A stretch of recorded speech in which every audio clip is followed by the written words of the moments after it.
Yes, we're back here with more Dota action at ESL One Frankfurt. There's a beautiful trophy that everyone's playing for today, and we see some signs from the fans, Artesian, IG. IG definitely needs a little bit more support, though, from their fans all around the world. One game away from being eliminated. Of course, Secret as the favorites coming in from pretty much all the fans from everywhere. They're leading 1-0. They're probably feeling pretty comfortable. Jacob, what do you think? We talked about it briefly. Are they going to play a little bit more lax here? Not necessarily that they're going to fool around, but going with something a little bit more creative rather in game number 2. I feel like they already were pretty creative in terms of trusting their own abilities and just picking what they what they feel is the best for the situation. They didn't really seem. That was not your typical Secret draft. Yeah, it was. I mean, the Rubik and the Keeper of the Light are two heroes that Poppy and Kuroge has been playing for 3-4 years now. I love how Kai just says, he's like, yeah, it was. All right, conversation's over. No, I mean, the Tusk and the AM, it's actually unusual, a little bit unusual for RTZ to play AM. Sorry, I want to explain myself. I would like to say I have the steps to back it up. We've seen Keeper of the Light and AM being some typical pickup of Secret more than once. Okay. Right, but it's not always like their go-to. It's not necessarily the safest. But also the lines guys were mentioning, I mean, Keeper of the Light, if it's open, they usually want to take it in that game 1. So the foundation was there for a typical draft for Team Secret. But now we are already in the draft for game number 2. So let's see how IG adapts to Secret, and if Secret are just going to kind of throw them off their game once again. That was one of my big questions, though, going into game 1. You know, Secret had actually been called very conservative. And if you listen to some of PPD's draft analysis following DAC, Secret were very predictable in terms of their drafts in that tournament. And it's really only been recently, since they got that first win and have loosened up a little bit, that they've become one of the more versatile teams in Pro Dota. And I really wondered, going into these just huge games today, which drafting style we'd see, whether or not they'd go back to sort of very cookie-cutter drafts, or whether they'd maintain that flexibility that we've seen from them over the last couple months. I feel like, though, if you compare their previous draft with this one thing that stands out to me is that the first game seems to be a solid, like a draft that they've played before. They just want to show that, you know, they don't want to be behind. That's like the number one thing. They don't want to, you know, like kind of come into the series and going into a 0-1. It's really important to them. So they go with a very standard, I mean, I would say standard draft, or at least with an opening we've seen before.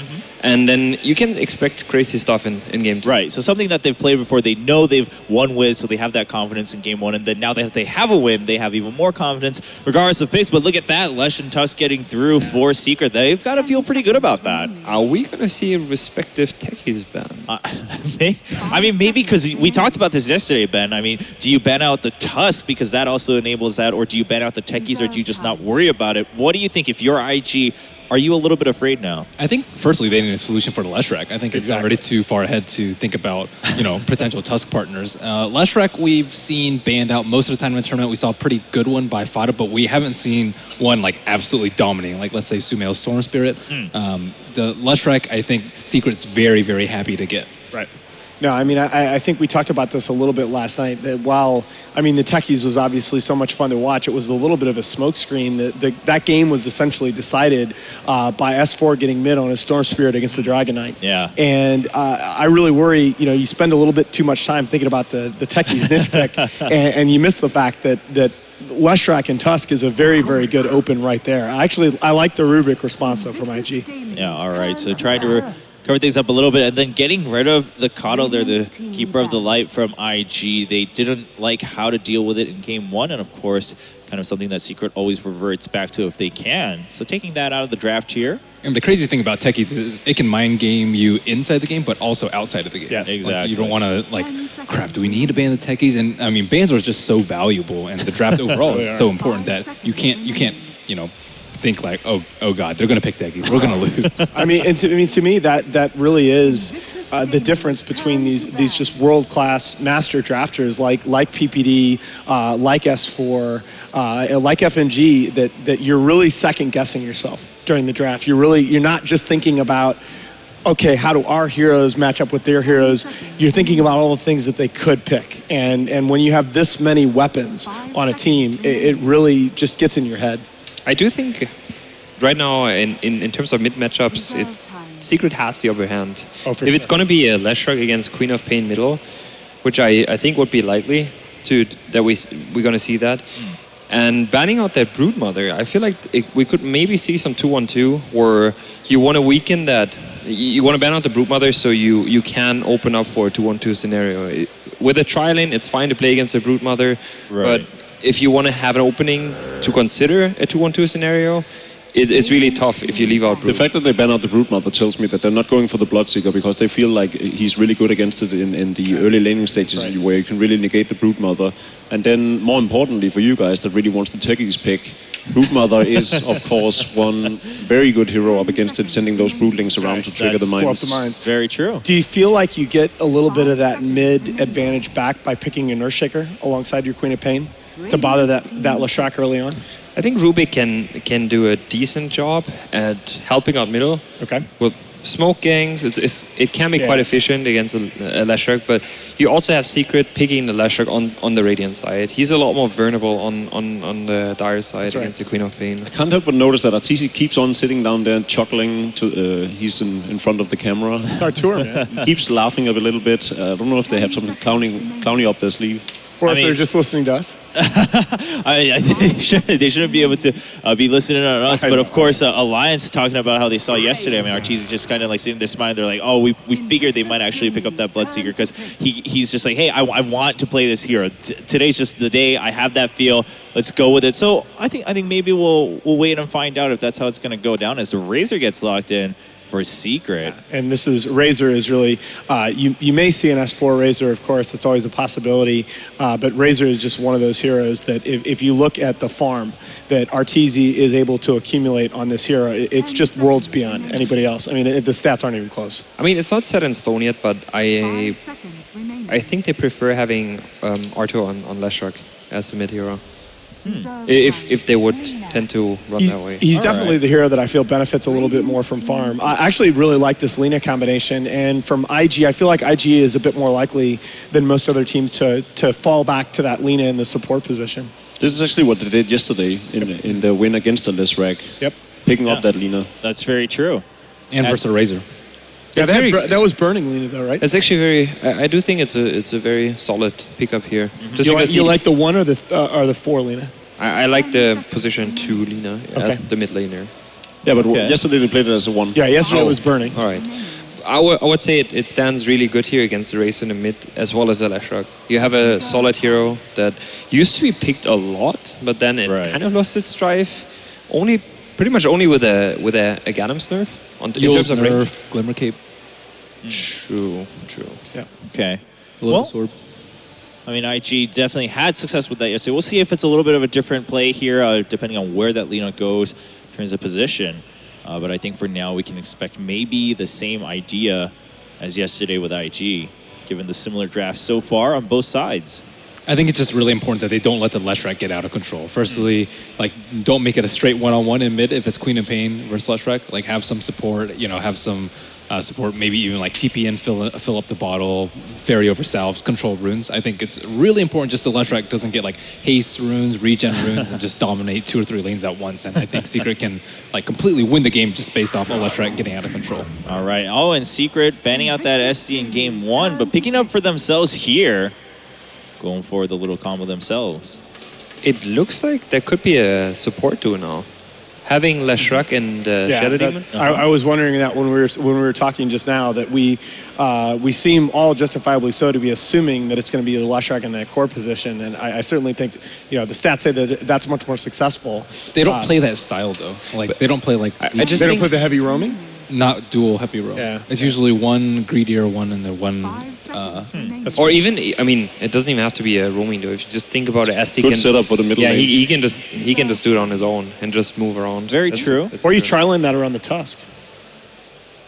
Tri-lane could potentially work, but they could be setting up defensively against IG because IG hasn't been shy to do the tri-lane, aggressive tri-lane. Okay. Yeah. All right. Well, Secret, of course, again, I mean, this has been their trend and maybe the recipe for success is that they still leave all their options open. They always try to cover all their bases. And Naga Siren being banned out pretty much all day today after some success yesterday from various players, and now coming out. So we've seen EG really resurrect the support Naga recently, and just you've seen them display in some recent games. The Dota Pit finals against Secret are a great example, just how heavily Naga Siren can punish BKBs. And you've got probably both cores on Secret right now, maybe all three, are going to be looking to get that BKB up. The Naga Siren really effective at isolating those targets. I really do think this is going to be a burning farming Naga, and man, that would be such a treat. One of the best farmers in the history of the game on one of the best farming heroes. I know, these games can get a little slower paced, but to me, that's what I want to see. All right, the last ban's coming out. What do these tell us about IG and Secret rounding out their lineup? I think it's safe to say that there's no techies pick up in this game. I do wonder. It's not looking like it. No. If I remember correctly, yesterday Luo ran a short lane Queen of Pain. So you could even consider some kind of contestment with these three heroes on the side of IG. I think it's a support Naga though. You do? Yeah, I think the Leshrac deals with a core Naga actually pretty easily. Firstly, they have a few spells that can kill people through sleep. The Pulse Nova, you can snowball on someone, Razor's ult, and Shadow Demon Poison can still kill people, and Demonic Purge. So that's when you're playing Naga Siren, you want to feel completely safe whenever you farm. You can just sleep TP out every single time, and a lot of times it's just not possible. You get caught up by SD, you're just dead. Edict will still go off as well. I mean, there's just so many things, and it's nice to counter-initiate the Tusk Snowball. I'm not exactly sure why they picked up the Naga Siren. You did mention it's a great BKB counter, but I think it's far too risky, and I think Secret's early game is way too good to go in for a core Naga.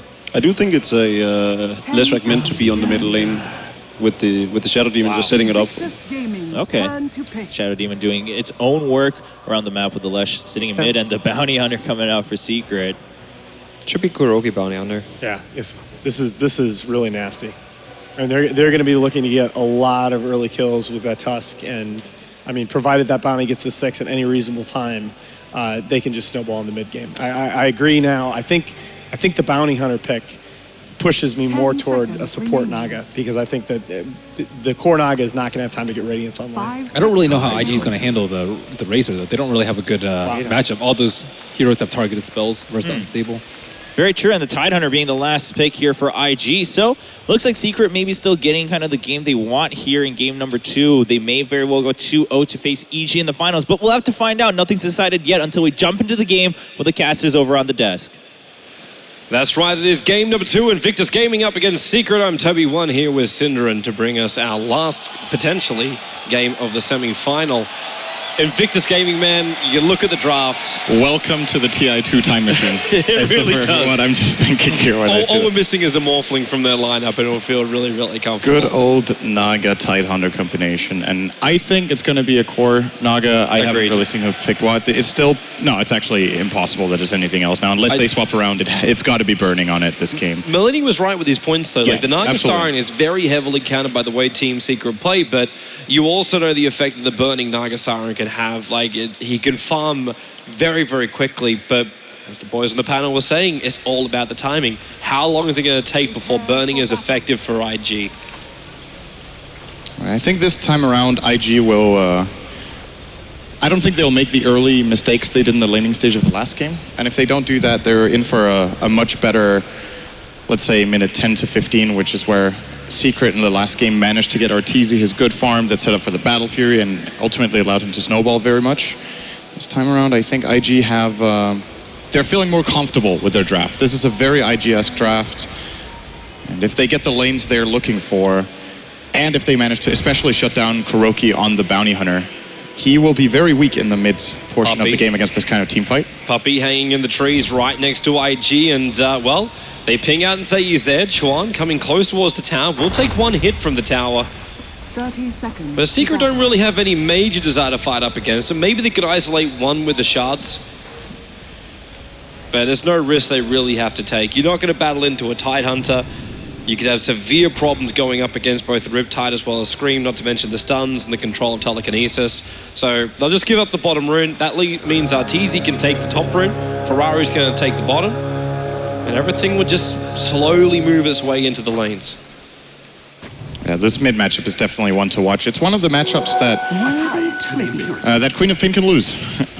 Generally, Ferrari doesn't lose on this hero in the mid lane, but playing up against the Leshrac, it is definitely possible, as looks like they will be moving S4 to the off lane on Razor. Been a while since I've seen him playing that lane. He is, of course, not playing flat one-on-one. There will be a bounty hunter of Kuro helping him out, and just looking at this matchup in general, just Tide versus Razor is unwinnable for Tide. He gets completely destroyed, and you throw a Bounty Hunter with an Orb of Venom in the mix, Luo is going to have a horrible laning stage. But what's the trade-off?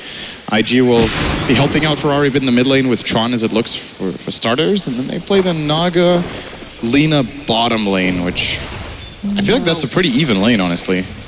It kind of does feel that way. At the same time, if you could isolate like Faith from burning, you could find yourself with a kill potential at least. In this middle lane, I'm wondering just how much work Chuan can do, because Kuro is going to stalk him to the ends of the earth. He's already got this Orb of Venom harassing Chuan down. He's even forced to use a telekinesis to buy himself some space. While up on top lane, S4 just has to go for static link. Normally meant to have a great time. Wait, okay, there's those shards and Faith being the one to be harassed. But normally you're able to come in with Tidehunter, you anchor smash down, you always have the damage advantage, but how do you do this up against a hero like a Razor who can just static link you, and you can't run away? You're Tidehunter, you take a while to walk anywhere. Mid lane, Kuro is going to go for Ferrari, but they already whiffed the stun from Arteezy. If that one lands, that could be the first shot. Shards on bottom node and into a snowball, face in trouble. Zai's right behind him. First blood goes to Zai. Burning wants revenge. He's got 4 1 charges available, but it won't be enough to find mana, and he cannot come that deep underneath the tier 1 tower. And this lane is a very, very big deal. The Tusk will be getting level 3 in a moment. He's already got bottle. We're not even 2 minutes in, he's managed to buy a bottle. And their kill potential is going to ramp up very quickly in this lane. Faith will have a harder and harder time being down here together with Burning. And if they don't get good farm in the Naga from the start, they're not going to have a very good mid-late game. So I think IG might be considering at this point whether it's worth it for Chuan to be up here. I guess they feel forced so that Luo doesn't get completely run over in his lane. At least with Chuan up here pulling, forces Kuroki to focus a little bit on him. Watch him too. And yep, it is that time. The little pudgeling is coming out, and if Kuro can take this out, then this middle lane is just fully crippled, and it is waiting. It is waiting very patiently on the top of the hill. Good boy. Sit, boo-boo, sit. Bottom lane though, yep. Burning. Snowball's going to come after him. Puppy's still right behind it with the poison, but not enough damage on him yet. So here comes Chuan. Like, he is now basically the magical courier for Invictus Gaming. They're actually waiting. It's been standing there for like 30-40 seconds. They're waiting till 3 minutes. Arteezy's done a full bottle charge. They wait for the 3 minute mark. Arteezy's done a full bottle charge, sends it back already, and he's basically a full bottle time in front of him. Bottom lane, Disruption again, going to go to work. And it's keeping Faith out of this lane. It's making sure there's no combo. Oh, Kuro, he's actually here again, waiting for it. Puppy Dog, come to his arms. Does he have enough damage? He can reach him, but 3 HP. That's all he had. Man, if that Orb of Venom dealt damage to the courier, it would have actually died. But it doesn't. Only slows it down, but doesn't finish it off entirely. And that's actually a pretty big deal. Kuro committed so much time into this. Sure, Luo is still losing the top lane, but not as much as he could be. He's actually 14 CS against the 21 of the S4 Razor, which I think is a pretty solid performance from Luo in this game after his offlane last game did not work out too well with his Bristle versus Tusk. Oh, he was even safe lane. Do you have confidence? There's 2 poisons over on Chuan at the moment, so follow-up stun, Leshrac Ray will control Zai for the moment. He's got 3-1 charge, they'll give enough for shards. They need to throw it out on top of Ferrari. Can he get the last hit? The answer is no. Ferrari will run inside the pit. He's actually buying up all of his items so he can deny himself to Roshan, and that will in fact happen. So it shows us 2 for 1, but it's in fact a straight trade-up. He lost 7 gold. Massive. Just letting you know. The reason why we cast together, Sin, you notice the details? Yeah, absolutely. I was wondering if you could make that sound really exciting. No. I feel like I didn't manage that. It could have been epic, it could have been amazing. But it was actually crap. All right. Thank you, Tom. Got your back, bro. So what are we looking at for the lane so far? Secret, they have the CS advantage currently with both Razor and Leshrac out farming the counterparts, but then at the same time Zai Only 13 CS on the Tusk to the, I guess, 18 is top player dead. Yeah, Luo is in a lot of trouble. I think he's actually going to live. For now, but they also just brought Puppey to the top lane, so you're salving up, but you've only got Boots and 2 Tangos. There's no way, like, even with 2 points up in Kraken Shell, to hold off with the damage of Razor. He's got phase boots already available, and now in comes Puppey. Starts with a catcher, wants to follow with some poison. Now in comes your Janata attack, or should from Kuro. If he doesn't even have it, he's only level 1. But the Placer Field into Luo. They need more damage, but they just don't have it. Where was that Janata? Faith? He might be hoping to go for a stray Light Strike array, while Arteezy very deep behind the tier 1 tower in mid. Lets the Lightning go with the Pulse Nova. Chuan has to back up. Lightning's back off cooldown. And Ferrari knows one lightning bolt, he'll die. At the same time, Kuro is escorting Faith through the jungle. It is the darkened escort. That is not a friendly escort. More like forcing him to go back to base. But as you were pointing out, Kuro would have loved to have a Janata there. He's level 1 minute 6. So this roaming bounty hunter has really not had the impact that he was hoping for. I think maybe this could work. They don't have the damage, I think. Maybe. With disruption, they can slow him down a little bit, but this isn't happening. Yeah, that Orb of Venom, like, the slow is not enough. Kraken Shell is just so good against these fairly low damage heroes in the beginning. Both Bounty and Shadow Demon don't hit that hard. And as a result, I think if you look over the supporting cast, it's definitely an advantage for IG experience-wise, but it's made up for by the lead the cores have, simply. As now, well, speaking of cores, Arteezy is going to be a dead core. Who's going to get the kill, though? It's going to go to Ferrari. Faith, though, took a lot of damage in order to make that happen, and they did 2 hero smoke out with Chuan and Faith. But a successful rotation for IG, where Secret just haven't found the same opening. But most of it is being addressed. Like, your Razor is building into this early, but I'm assuming it's going to be a mech. Yeah, I think so, too. It really should be the mech. And what are you then looking for a Leshrac? You got 500, 600 gold for Arteezy. He's got a lot to work with. Tusk early on's already managed to find level 6, so he's got a lot to work with. Arteezy bought a Sage's Mask very early here. I guess it's just a Soul Ring build-up into Bloodstone. It's got to be. I was getting excited for a second for maybe something a bit different. Yeah, I was thinking maybe Yule's. Maybe he had another plan with it, but like maybe just a casual Bassi or something. But it's got to be Bloodstone he's planning for. Yule's maybe not as bad when you look at Ferrari if he was going for a quick Orchid, but with a double null talisman on Ferrari, you can see he's supporting more for like the ultimate. Yeah, these observer wards are watching the movement. Puppey was playing the fake there. He was just standing still, pretending that he didn't know they were coming in.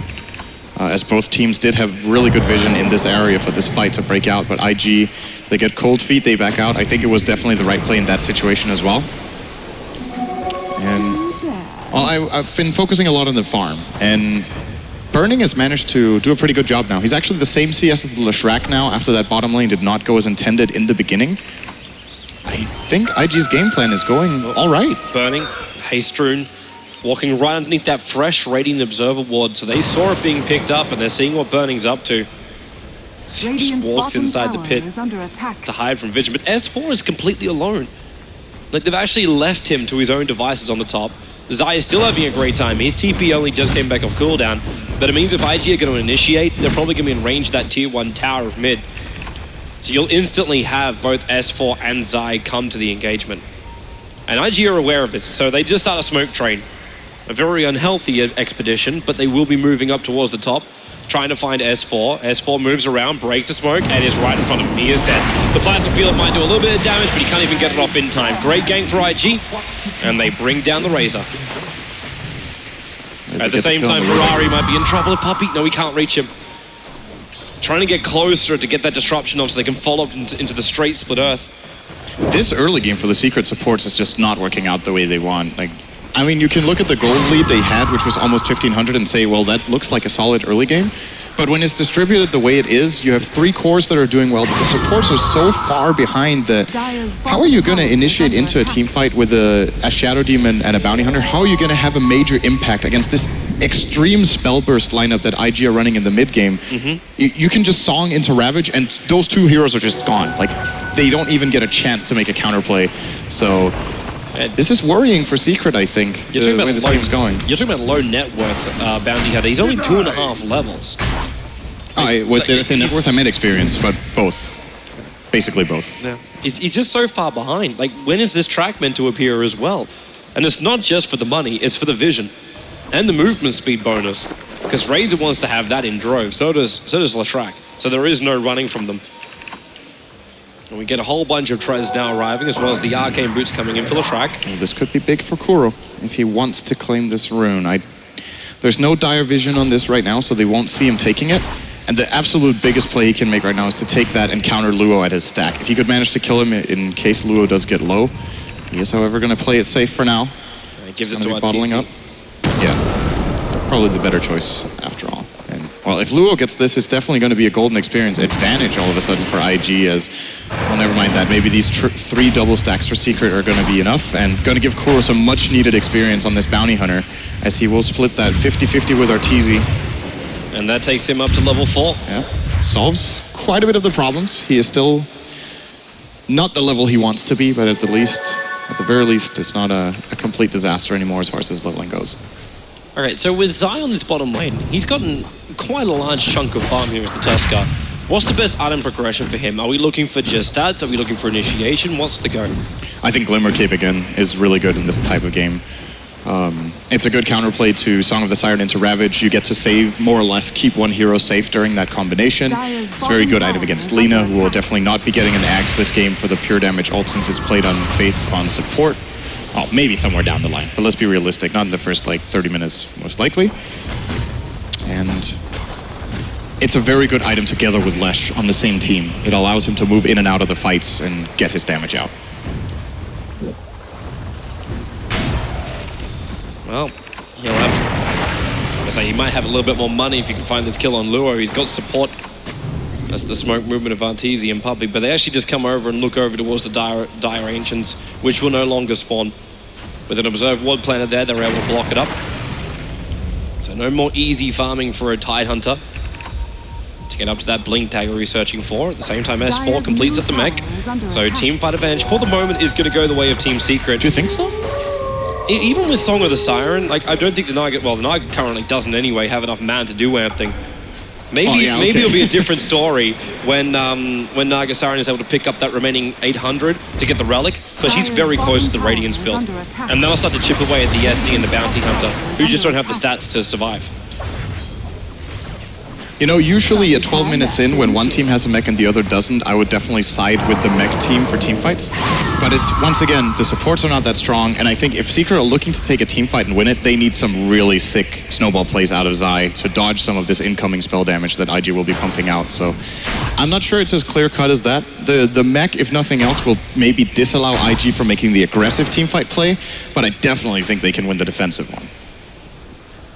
Well, it looks like we're not going to find out anyway, as everyone has basically backed themselves up. There may be an attempt here on the mid, but again, it all comes down to the fact that Puppey has to get the disruption off, but he can't do the combo with S4. He still needs to have Arteezy there to have the split earth, because obviously S4 not having any stuns.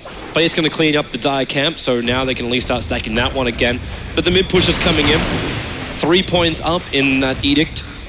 So the damage to the tower will be quite considerable if they can just mop up the wave and attack in. There is fortification available for IG. So Arteezy, he just goes directly into the Edict, at least burns the fortification of IG.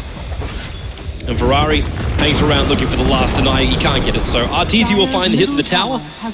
This opens up a little bit more map space, but it's the first tier 1 tower down at map 2. Perfect timing on the push there. IG were actually looking for a smoke play, and they're too late. And Arteezy gets it for free as it looks. It's even going to break here, as they won't even find any hero. It got broken by Zai in the river, so really nice here for Secret. Arteezy, he needs to be careful. Yeah, they're pretty close. Available. He is probably dead here. Well, unless there's a snowball that can get in time, which there is not. The Sigil was trying to slow up IG's movement. Now with the shards, Faith, Chuan actually able to steal the ice shards instead of taking out the Sigil.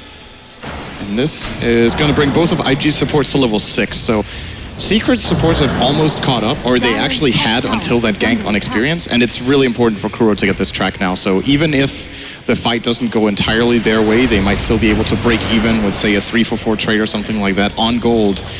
Getting Demonic Purge on Shadow Demon is never a bad thing, although looking over the IG heroes in this game, it's not the greatest compared to if you're picking Shadow Demon into a very mobility-dependent melee core. Oh, Ravage top lane is starting off with Chuan. S4 down low. Plasma Field being stolen. He needs more time to run away with a Blink Sonic Wave Stream. Perfect from Ferrari. Chuan surviving on 37 HP, but then again, can he? Kuro's right behind him. He's going to drag first, kill second. Getting the snipe off while the shards making it so burning a lure. Hard to chase. No song of the siren being turned on. So the TP successful. Snowballing away from Zai. Now his TP out. Are they in range for the song? No, they're not.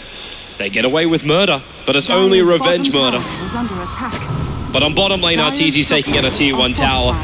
It really is just turning into one of these games again. Secret. They're playing so much better across the map.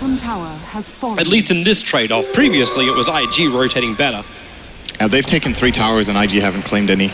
I think it's not that big of a concern for IG as long as Burning is farming, which is the case. Dagger on Zai, pull up, and then the instant kill. He is gone. That's that Blink Dagger into Walrus Punch. They keep the stuns going. And they even ensured it with the Shuri Toss. They want to have every single stun, even if it's just a mini one, to make sure Ferrari can't blink. Speaking of that, hello Blink, but Ravish just went on cooldown for 80 seconds. There's still a good timing window here for Secret to put some pressure. I don't think they're scared of fighting when both Klopp is dead and Ravage is down. They also know that Sonic Wave is down. Blink in, jump in, perfect from Zai, catching Faith, catching Chuan. They're both going to drop to the world. And that means this tier 2 tower is secure. They might be able to do damage to the tier 3. It's a little early, but they do have a fairly fun Leshrac.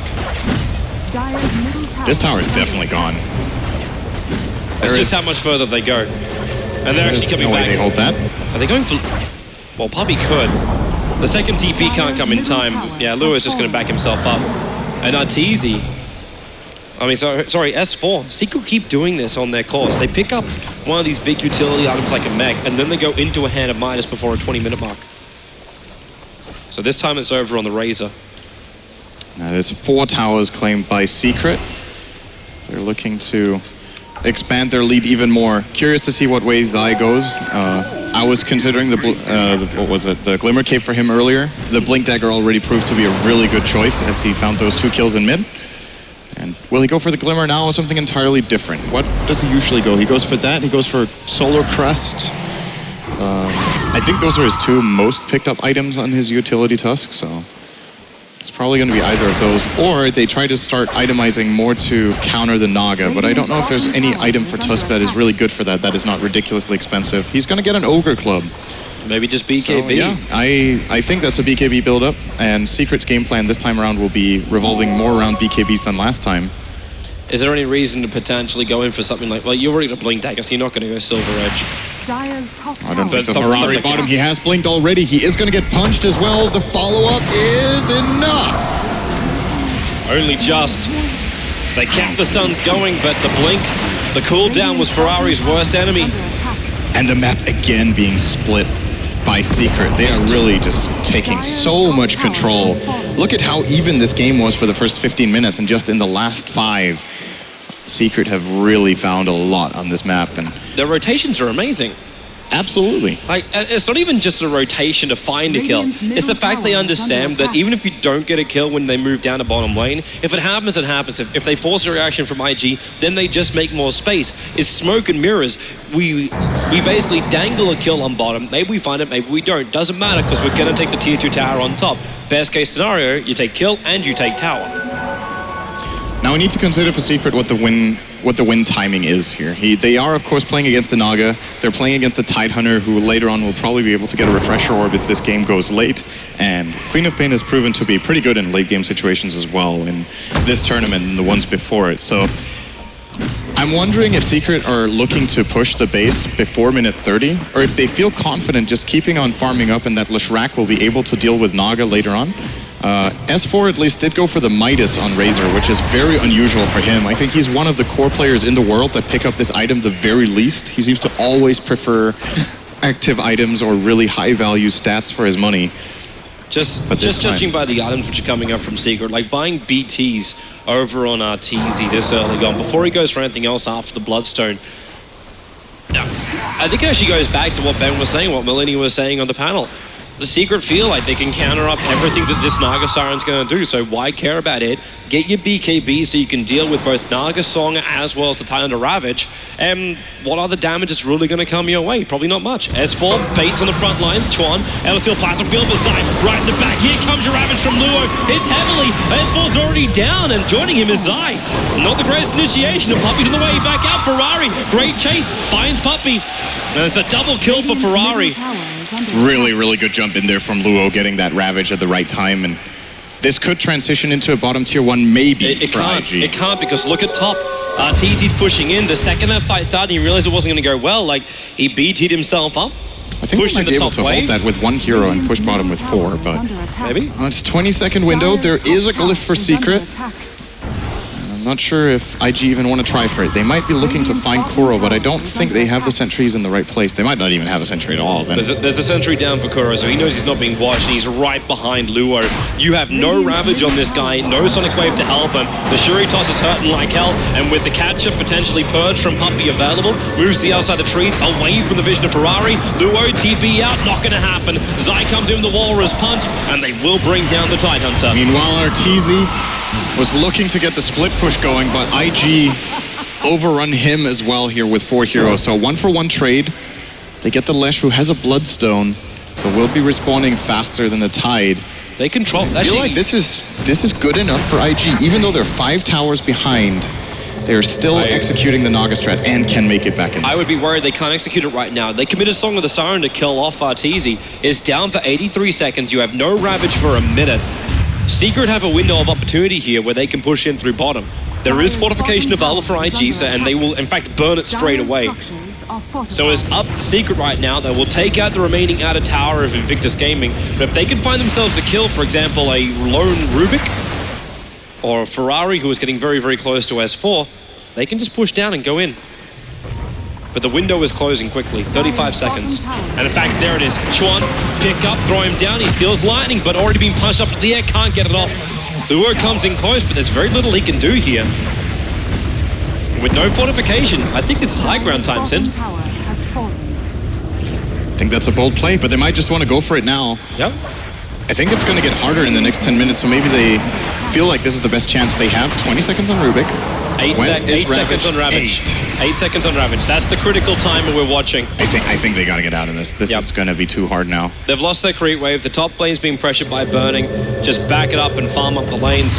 And Invictus Gaming, it is really difficult to get in there. And you hit the nail on the head. Like, Secret can look at this thing. It's going to get a lot more difficult to go a high ground lane. Controlling the lanes is still fairly easy, primarily just because the fact Arteezy can get rid of these Naga illusions very quickly and has already the boots of travel, so he can move very freely around the map. But Invictus Gaming's higher ground defense is really, really solid. This will not be an easy or a quick game unless IG make a mistake. Absolutely, but the same could be said the other way. I think it's going to be hard for IG to take full control of this game until Naga gets very big. So they have to play for the late game. I think if IG wins, we're looking at what could be close to an hour, or maybe at least 45 minutes before they feel confident pushing the other way. You see, as we talked about, S4 with his Midas buildup, looks like that is his plan this time around, is to become big at that point in time. He doesn't feel like they can win the game early enough with items, so he's going to look for some bigger ones later on to fight the Naga. I'm wondering if this is also one of the rare games we see from a Razor, at least these days. It was more common back in the old days that you go for something like the Agadim's Refresher Orb. If it's so hard coming up high ground, maybe you require this to take out the Rags and take the fight. It is possible, but that would leave him without BKB, unless we're looking at like a 4 or 5 slot inventory. Well, that's where the minus kicks in, isn't it? Yeah, well, if he does go for that, that's still going to be 40, 45 minutes. He'll have those items, and then, you know, what does IG have at that point is the question. Yeah.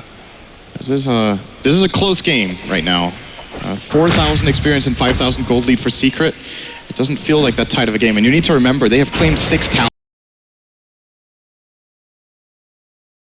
and maybe 1 tier 2. They're evening it out and have then ultimately got more out of the map than Secret with 6 towers and track on their side. It's actually just checking IG to see if they had Medallion or something along these lines that help them bring down Roshan. Well, Medallion gets picked up by, in fact, Kuro on the wrong team for Invictus Gaming, because they do still have like the greatest team to go in and control Roshan. I'm not saying to kill Roshan, just to control him. So maybe they can grab that Aegis Immortal and just slip into the fight. But Arteezy getting so much money, 3,800 with a Void Stone. Zai, well done, that's tree. That's, in fact, a bushel of trees that you cannot get out of for the moment. He's probably going to roll down this. eSports finds it for him. No, he's waiting for the blink dagger. Yeah, it's probably better. Took too long. Don't worry, no one saw it. So... Puppey with a gem pickup. Ferrari's actually going to have a Hex and 100 gold. So he's going for the build that we saw Fata do yesterday, which isn't really seen very frequently anymore, which is the Hex first on Queen of Pain. It's pretty late, minute 25, but he does have 2 nulls to boot, and Trezor has, of course, died 3 times. So will not be the fastest timing, but still a very impactful item, going to give them even more potential in their team fights, and a way of initiating where the problem is if they song into Ravage, the BKBs can always be popped by Secret. This will allow them to open in a different way and use the song more defensively, or as, well, basically force out BKB, then song, then kill the isolated target. It was the rework of the Naga song, which is why we mentioned at the very, very start. It reminds us a lot of TI2, but back in those days, you could move the units around that were caught inside the Song of the Siren, so you could use Darkseer Vax, you could use Ravagers, and now they cannot be touched until you turn it off. So you have that timing in between it all. And Secret is hunt time. So a trip smoke. How many BKBs do they have? They have 1 on Arteezy and 1 on Zai. So none on Razor, who has bought the Ogre Club. So S4 needs to decide now if he wants to buy his Ags or build up for the BKB. Looking for something here. Puppey wants to be the frontliner. Oh, and he finds... jump in.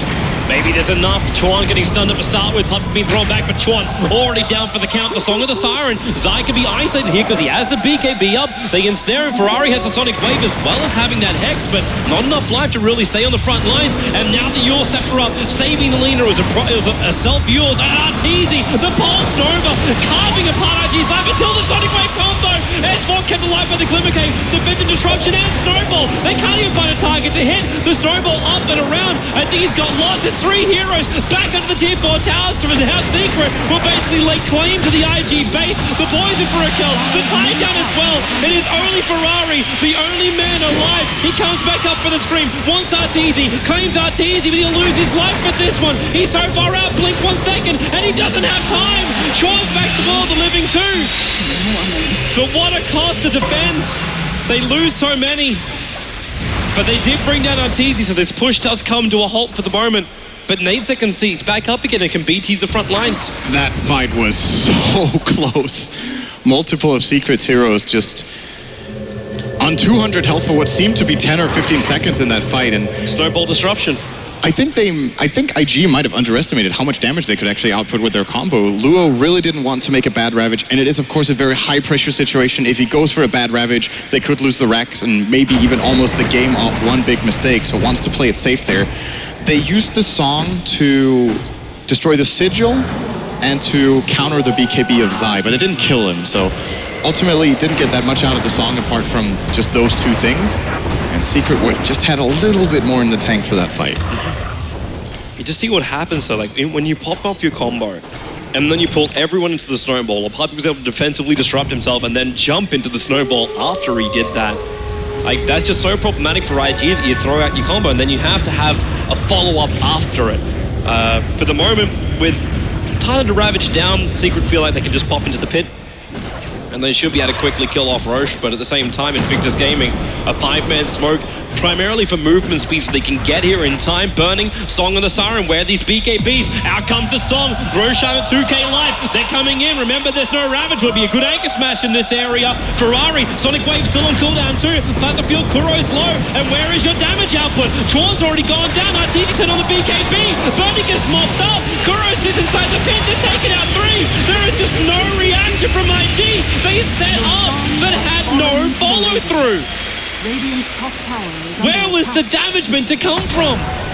No Sonic Wave, no Ravage. I think they just wanted to try to snipe the Roche there, going for a song, and then if Roche is low enough, they could try to steal it. When they were like, it looked like they were doubting themselves, can we kill Roche, can't we? And they start hitting him a little bit, and then they're like, okay, we're not going to be in time, let's try to get the hell out of there. And they're just way too far in, and it's way too late.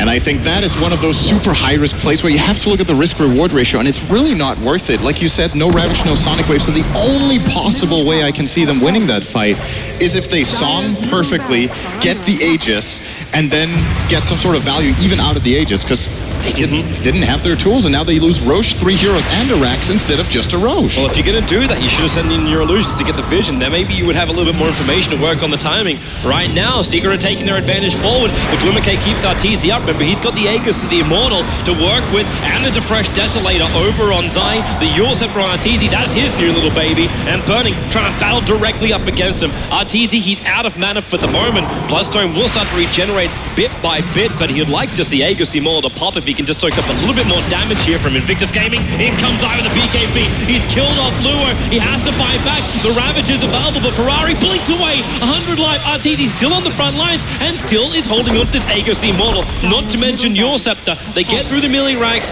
and Secret don't need to stick around here any longer unless they're searching for kills. The range ranks is a little bit of something, but it's not that much. They can just back it up and wait for IG to come to them. It's a full lane of racks for them. This is a really big deal. The only thing we really see come out for IG after this fight is going to be the Manta style on Burning, which is something, but it just seems like if they hadn't gone for that Roche fight and maybe just played it defensively and maybe held, they would not have lost their racks yet. Burning would have had the Manta, and it's very unusual, I think, for IG to go for plays like that. They feel so comfortable when they have their Naga, even giving a bit of space away to the enemy, knowing that Burning come mid-late game is so good at splitting the map and getting them back into it, but the pressure might just be getting to them. Be careful. And now he's in trouble too. Oh my lord, the burst. The snowball controlled him perfectly. Now Arteezy, he knows exactly what he's up against. Runs in, Yosef are up. The Pulse Nerve is doing some work. And Burning, Song of the Siren. He just wants to get out of this one. Actually, he has the TP cancelled. And he is just running himself away. So the Song of the Siren is down. Ravage is still available. With a fresh blink over on the Rubik, they have some initiation at the same time. The same thing came out for Puppey. The blink dagger is on the SD. Secret might be looking for the second lane here. This could be a little bit dangerous. As you said, they have Ravage available. Track is going to be stolen by Chuan. Definitely help them out too, as Arteezy going in really aggressively. He just wants to make sure he uses his Aegis. His Faith, he's trying to soak up the Laguna Blade if possible, but the snowball down. Rubik just gets crushed until now the Ravage comes in. Ferrari with the Sonic Wave with the SD Disruption. Well, won't keep S4 alive, but Zai limping himself out of here. He cannot battle on Luo, but Arteezy, he's the man looking for it. Watch the Aegis, the Immortal timing, as he just keeps pulse nerving through him. Now it's going to pop out. Zai still doesn't want to come back into it, but can Arteezy escape? No BKB charge. Has his own Yulsef to Puppey with a defensive disruption. Gives more Arteezy's up in the air. Luo back down to earth. Pulse over lightning. Luo alive. 6 HP drop down to the last attack. It's going to reach him from the strike. Arteezy with a double kill, and only one player again. It is Ferrari, the last man standing for Invictus Gaming. And soon it's going to be the top racks as the last thing standing inside of Invictus Gaming base. And Kuro's going in for more. The track's on Ferrari, the blink down, the Yosef already onto the track for the Walrus Punch. They find Chuan, maybe this is it. Ferrari's down for the count. You have the leaner, but disruption's already happening. Arteezy has no stun. He evades, so he doesn't display. Down to 69 life, and that's GG! Secret will be facing evil geniuses in the grand final of the ESL One Frankfurt. Once again, they simply, I don't know, they just outplayed them again. Absolutely. Phenomenal performance from Team Secret once again. IG, as mentioned, had 1 or 2 questionable decisions that really cost them. But at the end of the day, when you look at these fights and just the detail that goes into every decision and every move and how they position themselves, Secret just seemed one step ahead in most of the fights. And the thing IG needed to play for, which was Burning's comeback, just came too late. And I just want to say, this game, Tusk, Zai, what an outstanding performance. So many good initiations, so much control in fights. Just, this is how you play that hero. That was really, really good to watch. And Secret playing some high-class Dota, but let's go back over to the panel to, oh, actually, no, we're going to go to a short break, and we'll be back.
Welcome back, everyone. And after that match, we now do have our finals matchup decided here at ESL One Frankfurt. Of course, Team Secret, the crowd favorites, the fan favorites, and probably the analyst favorites coming into this tournament, rising to the occasion, going all the way to the finals with that quick 2-0 against IG. It's time to break it down a little bit.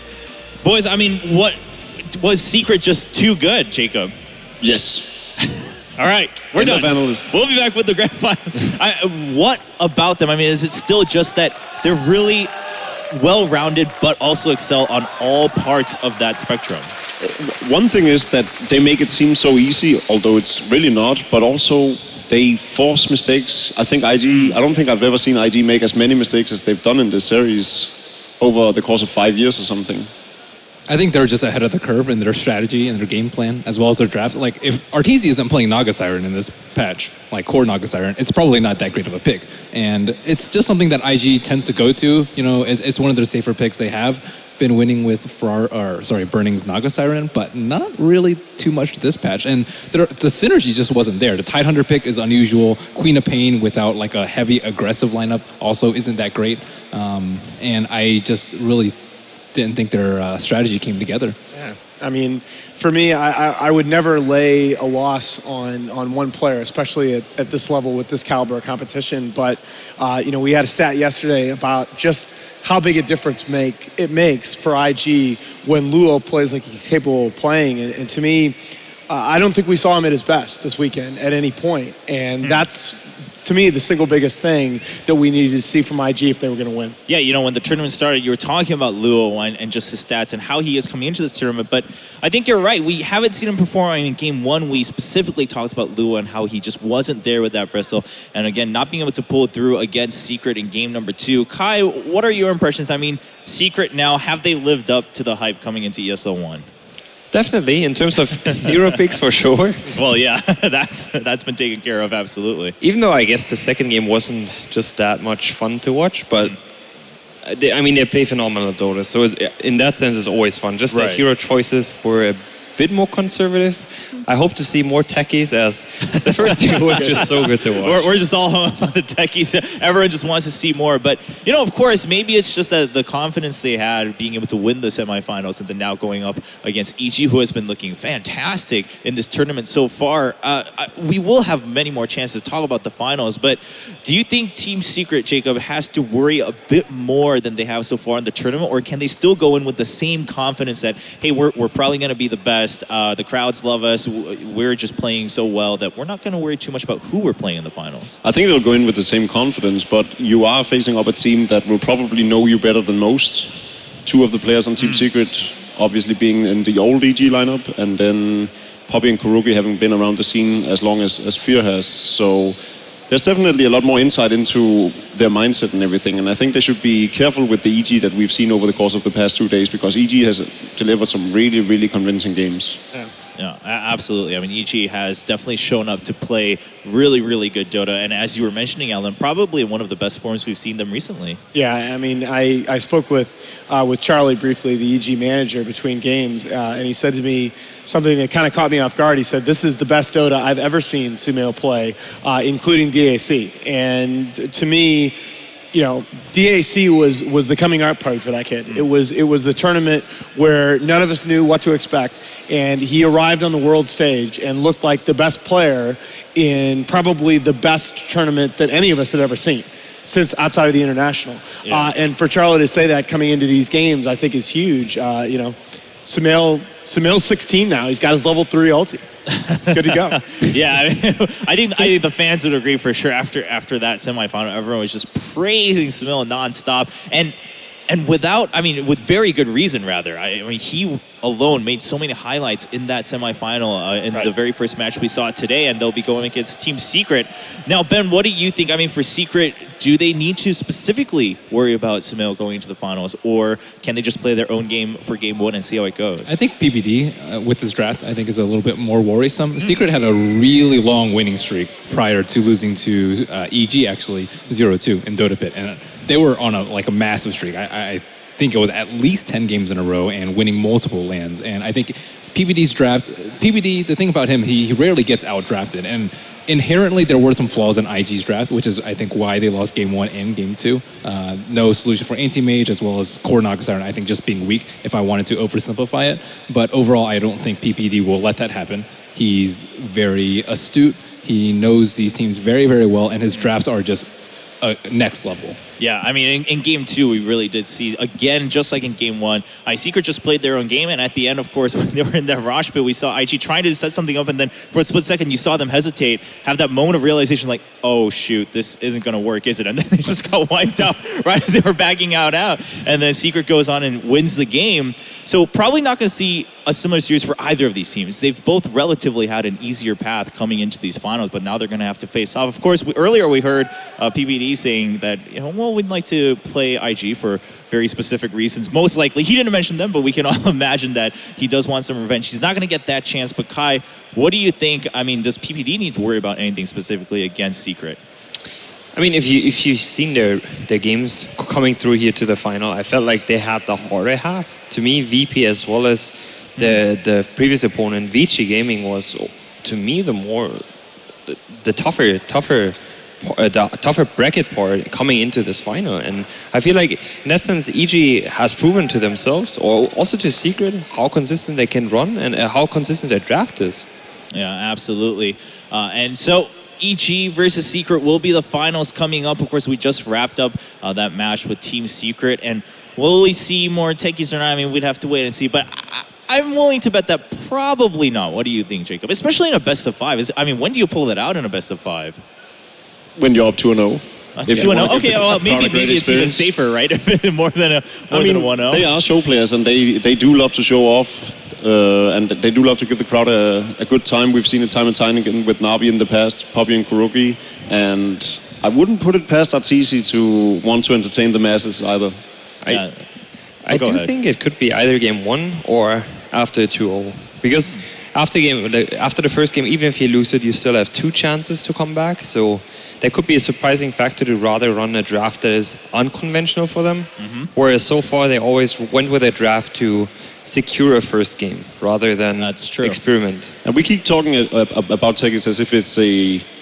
No, don't get me wrong. It's definitely not a bad pick. They make it work, but at the same time, I think it's still a higher risk, high reward hero. Yeah, I don't think they'll take the chances with EG personally. I think a much bigger problem is Tusk. Yeah, that's what we're seeing right now in this replay. I mean, Tusk, we pretty much saw Zai's name all the way on that left side of the screen continuously through that game too. I mean, what is it about this? Is it simply the hero, or is it how Secret uses it? How Zai plays it. His initiations are really, really good. Like, I remember in the mid lane, in between the T2 and the T3, he like blinked in, snowballed, and just isolated 2 supports, and they just dropped instantly. And you don't really see that from Tusk players. A lot of times it's like defensive snowball play, or some cheeky ice shards here and there to scout out, but nothing really like that. That's like something that can only happen with Zai's Tusk, and like 2 people died in like half a second with the plus. It's not just the initiation, though. I thought you put it perfectly earlier that when you go down the list of abilities and items in Dota that have the possibility of repositioning heroes, at this level of play,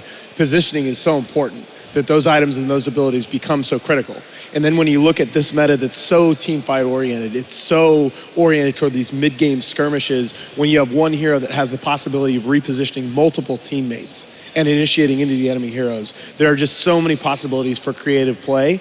And a team like Secret that plays so well together, we said something about this like about Bulldog's Prophet for Alliance. It's not just the Tusk by Zai, it's how they play around it. And even yesterday, too, when we saw the combo with the techies, he like shot the frost shards and then he snowballed in so that the snowball wouldn't have to travel as far, which gives maybe like, 0.75 seconds less time for the opponent to react. And you don't really see that many Tusk players do. You can see that he's very, very good and comfortable with the hero.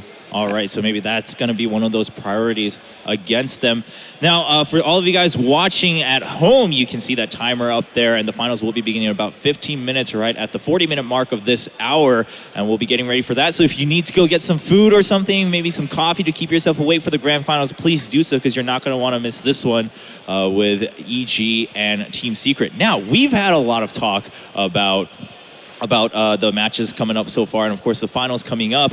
And there's still a lot going on, though. There's still a lot going on in the venue. I mean, even during that game, I was walking around a little bit in the very beginning, taking my time, taking everything in. Didn't really get anything for myself yet, but I believe Sean's been roaming about once again, lucky guy, roaming about the stadium here in the Commerzbank-Arena. So, Sean, what are you up to? Now, of course, at an ESL event like ESL One Frankfurt, there's a lot of stuff we show you. But most of it is, of course, being shot by the cameras. That's how we send it out to you guys. That's how you watch it via the wonderful world of Twitch.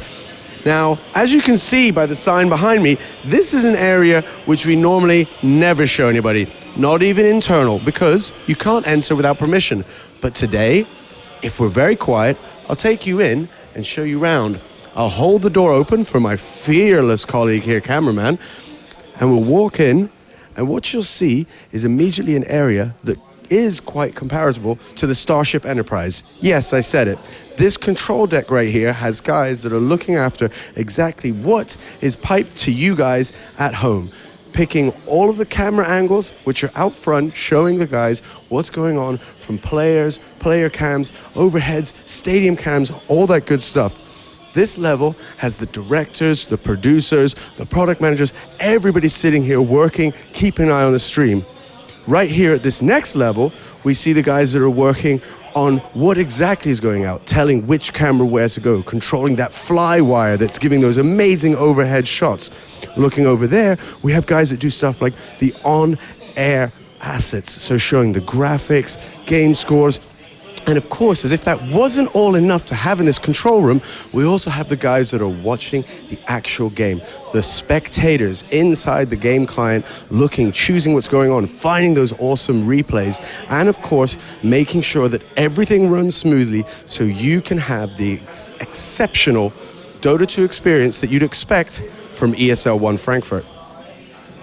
Thank you very much, Sean. For the first time, I wasn't jealous of where he's been, because that's where all the work is being done. I'm glad to be out of that room. But yeah, that wraps up all the semifinals. Jacob, what are your thoughts? I mean, we've wrapped up 99% of this tournament. Only the grand final left. Is this the final you had hoped for, or either way, are you still really excited for it? In a sense, it is, yeah. I think it's a sort of a dream scenario for everyone at home and for the viewers in the stadium. I personally had thought IG would show up better this weekend than they turned out to do. So I didn't even expect Secret to make it this far. I thought there'd be an upset from IG. So, but the fact that they're in the grand final now definitely makes it watch-worthy. Yeah, absolutely. What about you, Ben? I mean, I love seeing these two teams play. I think they're really ahead of everyone else in terms of the drafting and how they approach the other teams. I think like both of these teams like utilize picks that we don't usually see. Yeah, definitely two very fun teams to watch at a very high level. It's not just because it's like messy and a bloodbath. It's really the mind games that go into it before and inside the game. What about you, Alan? What are you excited for? I don't think there's any question that when you came into this tournament, we talked about how this is the strongest field of teams ever assembled outside the international.